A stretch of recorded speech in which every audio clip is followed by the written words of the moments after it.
নমস্কার। আজ আমার পরিবেশনায় কবি অপূর্ব দত্তের লেখা কবিতা শিক্ষাগুরু।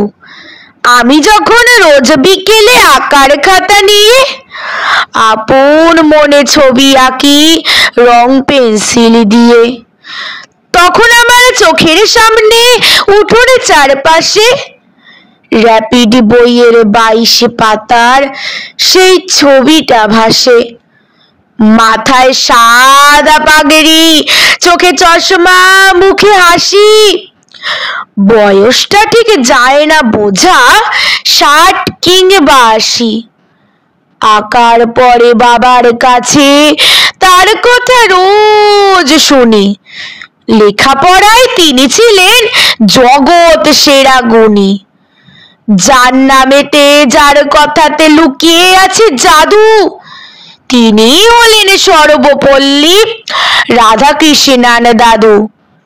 প্রতি বছর সেপ্টেম্বরের 5 তারিখটি এলে আমরা তাকে বরণ করি সমস্ত কাজ ফেলে।